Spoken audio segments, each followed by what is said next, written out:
Pour l'un de ses premiers déplacements officiels, François Braun, ministre de la Santé, s'est rendu ce jeudi matin sur ses terres natales, la Lorraine.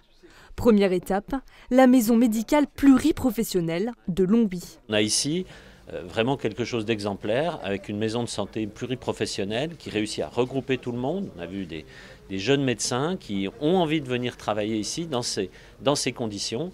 Et c'est vraiment sur le terrain que je vais chercher ces solutions, avec ici une problématique transfrontalière particulière. Créée en 2009 par des médecins, la maison de santé privée fait pourtant face à un problème majeur. La fuite des aides-soignants vers le Luxembourg. Les soignants français sont attirés avec des primes qui leur sont attribuées à l'installation, primes qui ne sont pas du même niveau que ce qui peut être présenté en France. Et là, il y a un déséquilibre important. Deuxième étape, l'hôpital de Mont-Saint-Martin.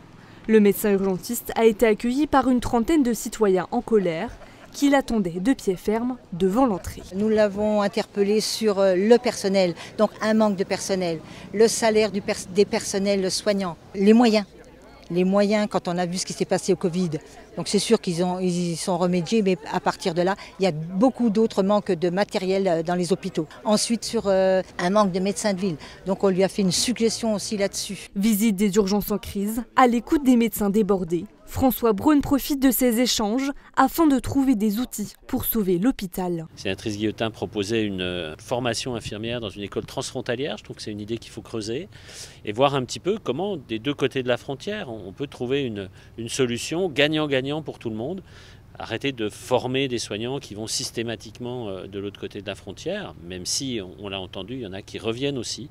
Les maladies ne s'arrêtent pas aux frontières et la crise nous a bien montré qu'il fallait qu'on travaille la main dans la main dans des zones comme le Grand Est, qui est une grande zone frontalière. Après ces deux visites, le ministre de la Santé repart avec plusieurs idées derrière la tête pour tirer son bilan au mois de septembre.